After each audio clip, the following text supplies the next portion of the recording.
லிட்டருக்கு அதிகமான கள்ளச்சாராயத்தை வந்து போலீசாரர்கள் கைப்பற்றியிருக்கிறாங்க. இவ்வளவு நாளா நீங்க என்னடா செய்ய சாராயம் அருந்தினதால இப்ப வரைக்கும் 49 பேர் வந்து உயிர்களை இழந்திருக்கிறாங்க. தமிழக அரசின் அலட்சிய போக்கு இதுல தெரிகின்றது அப்படின்னு வந்து சம்பந்தப்பட்ட ஆட்சியாளர்கள் முதலமைச்சருக்கு என்ன தண்டனை மெதனோல்ல அப்படி என்னதாங்க இருக்குது. தமிழகத்துல சிஎம் இதுக்கு வந்து என்ன செய்ய போறாரு, என்ன கருத்தை சொல்லியிருக்காரு அப்படின்னு பாத்தீங்கன்னா வந்து எல்லா சாராயத்தையும் விட இது வந்து போதை வந்து கூடுதலாக இருக்கு. எல்லாருக்கும் வணக்கம். ஒரு வித்தியாசமான ஒரு காணொலியோட உங்களை சந்திக்கலாம் இருக்கேன். என்ன அப்படின்னு பாத்தீங்கன்னா வந்து இப்ப வரைக்கும் தமிழகத்தை உலுக்கி கொண்டிருக்கிற உயிரிழப்புகள் பற்றியான ஒரு காணொலியா தான் இந்த காணொலி இருக்க போகுது அப்படின்னு நினைக்கிறேன். அது வந்து உயிரிழப்புகள் என்றதை விட கொலை சம்பவம், அதாவது பாத்தீங்கன்னா தமிழகத்தை உலுக்கி கொண்டிருக்கிற கொலை சம்பவம் பற்றியான தான் இந்த காணொலி இருக்க போகுது அப்படின்னு நினைக்கிறேன். இது எங்க வந்து நடந்திருக்கு அப்படின்னு பாத்தீங்கன்னா வந்து கள்ளக்குறிச்சி மாவட்டத்துல வந்து கருணாபுரம் என்ற ஒரு இடத்துல வந்து இந்த விவகாரம் நடந்திருக்குது. அதாவது என்ன அப்படின்னு பாத்தீங்கன்னா அப்படி வந்து விஷ சாராயம் அருந்தினதால இப்ப வரைக்கும் 49 பேர் வந்து உயிர்களை இழந்திருக்கிறாங்க அப்படிதான் சொல்ல முடியும். நான் வந்து சின்னல இருந்து கேள்விப்பட்டோண்டே இருக்கிறோம். வந்து கள்ளச்சாராயம் இருந்து நிறைய பேர் இறந்திருக்கிறாங்க, கண் தெரியாம போயிருக்காங்க அப்படிலாம் நிறைய கேள்விப்பட்டிருக்கோம். ஆனா இப்ப வரைக்கும் இது நடந்து கொண்டே இருக்குது அப்படின்னு சொன்னா அரசு என்னதான் நடக்குது. கள்ளக்குறிச்சி மாவட்டத்துல வந்து கருணாபுரம் அப்படின்ற இடத்துல வந்து இந்த கள்ளச்சாராய விவகாரம் நடந்திருக்குது. இது வந்து கள்ளச்சாராய விவகாரமே இல்லைங்க, விஷ சாராய விவகாரம் நடந்திருக்கு. இப்ப வரைக்கும் அதாவது பாத்தீங்கன்னா நான் வீடியோ செய்து கொண்டு இருக்கும் வரைக்கும் பாத்தீங்கன்னா 49 மேற்பட்ட உயிரிழப்புகள் ஏற்பட்டு கொண்டிருக்குது. இன்னும் நிறைய பேர் வந்து சிகிச்சை பெற்றுக் கொண்டே இருக்கிறாங்க. இப்ப வரைக்கும் இந்த வீடியோ செய்து முடிச்ச பிறகு எத்தனை பேர் வந்து இறந்து கொண்டிருக்கிறாங்க அப்படின்றது எனக்கு தெரியாது. நேற்றைக்கு பாத்தீங்க அப்படின்னு சொன்னா 3, 5, 7 இருந்து ஆரம்பிக்கப்பட்ட இந்த உயிரிழப்பு பாத்தீங்கன்னா இப்ப வரைக்கும் 49 பேருக்கு மட்டும் உயிரிழந்திருக்கிறாங்க அப்படின்றது குறிப்பிடத்தக்க விஷயமாக இருக்குது. குறிப்பா சொல்லப்போனா இந்த விவகாரம் எப்படி ஆரம்பிச்சு அப்படின்னு பாத்தீங்கன்னா 2 தொழிலதிபர்களுக்கு, அதாவது பாத்தீங்கன்னா கள்ளச்சாராயம் விற்கிற தொழிலதிபர்களுக்கு இடையில வந்து ஒரு போட்டி ஒன்று இடம்பெற்றிருக்கு. அதுல வந்து ஒருத்தர் பாத்தீங்கன்னா அப்படி சொன்னா மெதனோலை வந்து கொடுத்திருக்காரு. மெதனோலை கொடுத்தபடியா தான் வந்து நிறைய உயிரிழப்புகள் ஏற்பட்டிருக்குது. இந்த சாராயத்தை பொறுத்த வரைக்கும் பாத்தீங்க அப்படின்னு சொன்னா எதனோலை தான் கலந்து கொடுப்பாங்க. இந்த கள்ளச்சாராயத்துல பாத்தீங்க அப்படின்னு சொன்னா மெதனோலை வந்து கலந்து கொடுத்திருக்கிறாங்க அப்படிதான் குறிப்பிடத்தக்க விஷயமா இருக்கு. இந்த மெதனோல் கலந்து கொடுக்கறதால என்னென்ன அவங்களுக்கு நடந்திருக்குது, நேற்றைக்கு முந்தினாத்துக்கெல்லாம் என்னென்ன அவங்களுக்கு வந்து நடந்திருக்கு அப்படின்னு பாத்தீங்கன்னா வந்து கண்ணுகள் பாத்தீங்கன்னு சொன்னா அந்த இடத்துல வந்து பார்வை இல்லாம போயிருக்கிறாங்க இந்த விஷ சாராயத்தை குடிச்சு. அடுத்து பாத்தீங்கன்னு சொன்னா சில பேருக்கு வந்து காது எல்லாம் கேட்காம போயிருக்கு, சில பேருக்கு வந்து கண்ணெல்லாம் எரிச்சல் எல்லாம் இடந்திருக்குது. குறிப்பா சொல்ல போனா அதிகமான ஆக்களுக்கு பாத்தீங்கன்னா வயிற்று வலி வந்து மிக கொடூரமா இருக்கும். இதான் வந்து இந்த கள்ளச்சாராயம் விஷ சாராயம் குடிச்சது அறிகுறியா இருந்திருக்கு. அந்த அறிகுறியோட தான் நேற்றைக்கு வந்து ஹாஸ்பிட்டலுக்கு போயிருக்கிறாங்க அரசு மருத்துவமனைக்கு. அதுலயே நிறைய பேர் வந்து உயிரிழந்திருக்கிறாங்க. இப்ப வரைக்கும் 49 பேர். இந்த மெதனோல்ல அப்படி என்னதாங்க இருக்குது, இது என்னத்துக்கு பயன்படுது அப்படின்னு பாத்தீங்கன்னா மெதனோல் பாத்தீங்க அப்படின்னா வேதி பொருட்கள் செய்யறதுக்கு தான் வந்து இந்த மெதனோல் பயன்படுத்தப்படுகிறது. இது வந்து எங்க வந்து எடுக்கிறாங்க அப்படின்னு வந்து தொழிற்சாலையில இருந்தால் வந்து இந்த மெதனோலை எடுக்கிறாங்க. ஓகே, இந்த கள்ளச்சாராயம் செய்யறவங்களுக்கு எப்படிதான் தொழிற்சாலையில இருந்து மெதனோல் வருது அப்படின்னு சொன்னா இதுக்கு வந்து யாரு பதில் சொல்லணும் அப்படின்னு பார்த்தா அந்த கள்ளக்குறிச்சி மாவட்டத்துக்கு பொறுப்பான கலெக்டரா இருந்தாலும் சரி, போலீஸா இருந்தாலும் சரி, இந்த நாட்டை ஆள்ற முதலமைச்சராக இருந்தாலும் சரி, இதுக்கு வந்து பதில் சொல்லணும். இது வந்து சாதாரண விடயமே இல்லைங்க. தொழிற்சாலையில இருந்து ஒரு மெதனோல் வந்து ஒரு விற்பனையாளருக்கு போகுது அப்படின்னு சொன்னா இது எவ்வளவு வருஷமா போய் கொண்டிருக்குது. இப்படி மெதனோலை பற்றி சொல்லணும் அப்படின்னு சொன்னா அதோட செயல்கள் எப்படி இருக்கும் அப்படின்னு பாத்தீங்கன்னா வந்து உணவு மண்டலத்தை சீர்குலைச்சிடும். குறிப்பா சொல்ல போனா நரம்பு மண்டலத்தை கூட இல்லாமல் சீர்குலைச்சிடும் தான் சொல்ல முடியும்.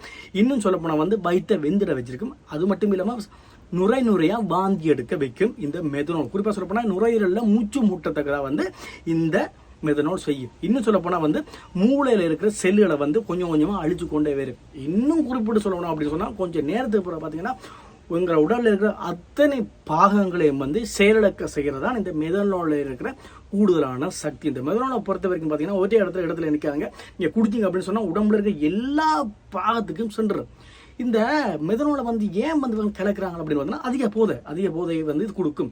இந்த மெதனோல் கலந்துன்ற விடயம் வந்து எப்படி வந்து எல்லாருக்கும் தெரிய வந்துச்சு அப்படின்னு பாத்தீங்கன்னா வந்து கோவிந்தராஜான்றது கண்ணுக்குட்டி வயசு 49 உடைய நபரை வந்து, அதாவது இந்த விஷயம் நடந்த பிறகு அரசு என்ன செய்து, ஒரு விஷயம் நடந்த பிறகு தான் வந்து எல்லாருமே தேடி கண்டுபிடிப்பாங்க. அதில் வந்து எல்லா தேடுதல் போயிட்டு ஆரம்பிச்சு யாராரு வந்து சாராயம் விற்கிறாங்க அப்படின்னு வந்து அதுல பிடிபட்டவர் தான் இந்த கண்ணுக்குட்டி. அதாவது வந்து 49 பேருடைய கண்ணுக்குட்டி. அவர் வந்து சாராயம் வித்து கொண்டே இருந்திருக்காரு. அந்த இடத்த போய் அவர் வந்து பிடிச்சி லேப் டெஸ்ட்டுக்கு அனுப்பின அப்புறம் தான் தெரிஞ்சது வேது பொருள் செய்யறதுக்கு பயன்படுத்தப்படுறது மெதனோலை வந்து கூடுதலாக கலந்துருக்காங்க. அதால வந்து இந்த விஷ சாராயம், அதாவது வந்து கள்ளச்சாராயமாக இருந்தது விஷ சாராயமாக மாறுறதுக்கு இதான் வந்து முக்கியமான ஒரு காரணமாக இருந்திருக்கு. இதாவது பார்த்தீங்கன்னா தொழிற்சாலையில் எடுக்கப்படுற மெதனோலை வந்து இன்னும் உச்சகட்ட போத வேணுமே என்றதுக்காக வந்து தொழில் போட்டியின் காரணமாக வந்து இது வந்து கொடுத்துருக்குறாங்க. இதால வந்து மெதனோலை கலந்தபடியாக வந்து நிறைய உயிரிழப்புகள் இப்ப வரைக்கும் ஏற்பட்டு கொண்டு இருக்குது. குறிப்பிட்ட நபர்கள் ஏன் வந்து கள்ளச்சாராயத்தை வந்து விரும்பி குடிக்கிறாங்க அப்படின்னு பாத்தீங்கன்னா வந்து அவங்களுக்கு வந்து அது வந்து பழக்கப்பட்டது. அதாவது வந்து போதைய அடிமையாகி பழக்கப்பட்டது இந்த கள்ளச்சாராயம். இன்னும் சொல்லப்போனா வந்து எல்லா சாராயத்தையும் விட இது வந்து போதை வந்து கூடுதலாக இருக்கும் என்ற வந்து அவங்களுடைய நம்பிக்கையாகவும் இருக்குது. இன்னும் சொல்லப்போனால் வந்து அவங்களுக்கு வந்து வேற சாராயம் குடிக்க முடியாத ஒரு சந்தர்ப்பமாகவும் இருக்கலாம், இதுக்கு அடிமையாகவும் இருக்கலாம். இன்னும் சொல்லப்போனால் குறைந்த விலையில வந்து கள்ளச்சாராயம் கிடைக்குது அப்படின்ற ஒரு இதுலேயும் வந்து எல்லாரும் குடிச்சு இன்றைக்கு வரைக்கும் 49 உயிர்களை வந்து நாங்கள் இழந்திருக்கிறோம்ன்றதான் குறிப்பிடத்தக்க விஷயமாக இருக்குது. விசசாரா விவகாரம் நடந்த பிறகு சில அரசியல் தலைவர்கள் பிரபல்யங்கள் எல்லாம் என்னென்ன கருத்துக்களை சொல்லியிருக்காங்க அப்படின்னு பார்த்தீங்கன்னா வந்து குறிப்பாக சொல்லப்போனால் வந்து எதிர்கட்சியாக இருக்கிற வந்து அதிமுக தலைவரான EPS என்ன சொல்லியிருக்காரு அப்படின்னு பார்த்தீங்கன்னா வந்து அங்கே இருக்கிற எஸ்பிக்கு வந்து எம்எல்ஏ புகார் அளிச்சிருக்கிறாரு. இது சம்பந்தமா இப்படி எல்லாம் நடக்குது இவ்வளவு காலத்துக்கு. அவரே வந்து இவ்வளவு காலத்தில் ஆக்ஷன் எடுக்கல என்றதை வந்து அவர் வந்து குறிப்பிட்டிருக்காரு. இன்னும் சொல்லப்போனா வந்து அங்க அந்த இடத்துல போய் நேர போய் சந்திச்சு வந்து உயிரிழந்த பெற்றோர்கள பிள்ளைகளை வந்து தாங்கள் பார்க்கிறோம், அவங்களுடைய கல்வி செலவு அவங்களுடைய வாழ்க்கையை நாங்கள் பார்க்கிறோம் அப்படின்றத வந்து EPS சொல்லிக்கிறது குறிப்பிடத்தக்க விஷயமா இருக்கு. இதோட சேர்த்து இரும்பு கரம் கொண்டு தமிழக அரசு வந்து இதை வந்து கண்ட்ரோல் பண்ணணும், கட்டுப்படுத்தணும்ன்றது வந்து EPSோட சேர்ந்து நடிகர் கமலஹாசனும் சொல்லிடுறது குறிப்பிடத்தக்க விஷயமா இருக்குது. இன்னும் சொல்ல போனா வந்து EPS என்ன சொல்லியிருக்காரு அப்படின்னு பார்த்தீங்கன்னா வந்து நீதிமன்றத்தை பொறுத்த வரைக்கும் பார்த்தீங்கன்னா ஒரு வழக்கு அப்படின்னு சொன்னா கொஞ்சம் நாட்கள் செல்லும். ஆனா இந்த வழக்கை குறிப்பிட்ட அதாவது நாளைக்கு நீங்க வந்து உடனடியாக இந்த வழக்கை எடுத்து இதுக்கான ஆக்ஷன் எடுக்கணும் அப்படின்றத வந்து EPS வந்து வழக்கை பதிவிட்டு இருக்காரு. நான் நினைக்கிறேன் வந்து நாளைக்கு வந்து இந்த இது சம்பந்தப்பட்ட வழக்குகள் இடம்பெறும்ன்றது குறிப்பிடத்தக்க விஷயமா இருக்குது.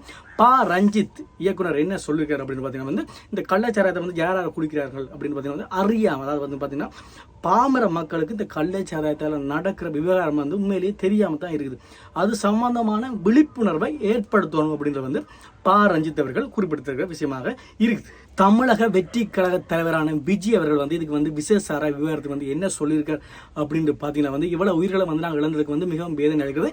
இன்னும் சொல்லப்போனா வந்து தமிழக அரசின் அலட்சிய போக்கு இதுல தெரிகின்றது அப்படின்னு வந்து அவர் வந்து சுட்டி காட்டியது மட்டும் இல்லாம நேர போய் அந்த இடத்துக்கு போய் சந்திச்சு அங்க உள்ள இறந்தவர்களுடைய உறவினர்களுக்கு வந்து ஆறுதல் சொல்லி போட்டு வந்தது குறிப்பிடத்தக்க விஷயமாக இருக்குது. நாம் தமிழர் கட்சியின் தலைவர் சீமான் அவர்கள் என்ன சொல்கிறார் அப்படின்னு பாத்தீங்கன்னா வந்து குறிப்பிட்ட நாட்கள், அதாவது இந்த விவகாரம் நடந்து குறிப்பிட்ட நாட்களை வந்து 100 லிட்டருக்கு அதிகமான கள்ளச்சாராயத்தை வந்து போலீசார் அவர்கள் கைப்பற்றியிருக்கிறாங்க. இவ்வளவு நாளா நீங்க என்னடா செய்தீங்க, 100 லிட்டர் காய்ச்சும் பிறகு நீங்க என்னடா செய்து கொண்டிருந்தீங்க அப்படின்னு வந்து நாம் தமிழர் கட்சியின் தலைவர் சீமான் அவர்கள் சொல்லியிருக்காரு. அது மட்டும் இல்லாம சின்னத்துறை என்றவர் வந்து கைது செய்யப்பட்டிருக்கிறது இந்த கள்ளச்சாராயம் காலத்துல வழக்கில். அவருக்கு வந்து 70க்கு மேற்பட்ட வழக்குகள் இருந்தும் ஒருத்தம் வந்து கள்ளச்சாராயம் காய்ச்சிறான் அப்படின்னு சொன்னா அரசு என்ன செய்தோன்றது, காவல்துறை என்ன செய்தோன்றது. அரசு வந்து சொல்லியிருக்குது வந்து பாத்தீங்கன்னா கலெக்டரை வந்து இடம் மாட்டி இருக்குது, சஸ்பென்ஷன் இருக்குது, போலீஸை வந்து இடம் மாட்டி இருக்குது. இதெல்லாம் செய்ததுங்க ஓகே.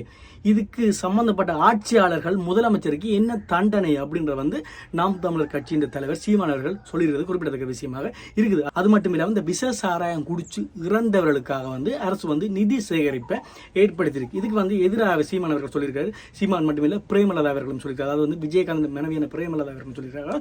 இது வந்து ஊக்குவிக்கிற செயலா தான் இருக்குது. அதாவது பார்த்தீங்கன்னா கள்ள சாராயம் குடிச்சு ஒருத்தன் இறந்தவனுக்கு வந்து நிதி நாங்கள் கொடுக்கறது வந்து சில வந்து நிறைய பேரை வந்து கள்ள சாராயம் குடிக்கிறதுக்கு ஊக்குவிக்கிற ஒரு செயலா தான் வந்து இது இருக்குது அப்படின்ற வந்து இதுக்கு வந்து ஏன் நிதி சேகரிக்கணும் அப்படின்னு வந்து சுட்டிக்காட்டி இருக்கிறார்கள் சீமானவர்களும் விஜயகாந்த் மனைவியான பிரேமலதா அவர்களும் சுட்டிக்காட்டுகிறது குறிப்பிடத்தக்க விஷயமா தான் இருக்கு. இப்படி சில அரசியல் தலைவர்கள் வந்து சில விஷயங்களை வந்து சுட்டிக்காட்டி இருக்கிறாங்க. ஓகே, அதெல்லாம் இருக்கிறது வந்து தமிழகத்தில் சிஎம் இதுக்கு வந்து என்ன செய்ய போறாரு, என்ன கருத்தை சொல்லியிருக்காரு அப்படின்னு பாத்தீங்கன்னா வந்து அவர் வந்து என்ன சொல்லியிருக்காருன்னா தான் வந்து இதை பார்த்து வந்து வேதனை அளிக்கிறது, இதுக்கு வந்து நான் தன்னால் முடிஞ்ச அளவு ஆக்ஷன் எடுப்பேன். அது மட்டும் இல்லாமல் வந்து இறந்த குடும்பத்துக்கு வந்து 10 லட்சம் ரூபாய் வந்து நான் வந்து கொடுப்பேன்ன்றது மட்டும், அது மட்டும் இல்லாமல் 50,000 ரூபாய் சிகிச்சைக்கு வந்து தான் வந்து கொடுப்பேன்ன்றது வந்து தமிழகத்தின் சிஎம் அவர்கள் சொல்லிடுறது குறிப்பிடத்தக்க விஷயமாக இருக்குது. இவ்வளவு பிரச்சனை, அதாவது இவ்வளவு உயிர்கள் போன பிறகுதான் அவரை இடம் மாற்றுறது, அவரை சஸ்பெண்ட் பண்றது, புது கலெக்டர் வந்து அதுல போடுறது, புது எஸ்பியை போடுறது, இவ்வளவு பேர் வந்து புகார் அளிச்சும் யாருமே கண்டுக்காம இருக்கிறது.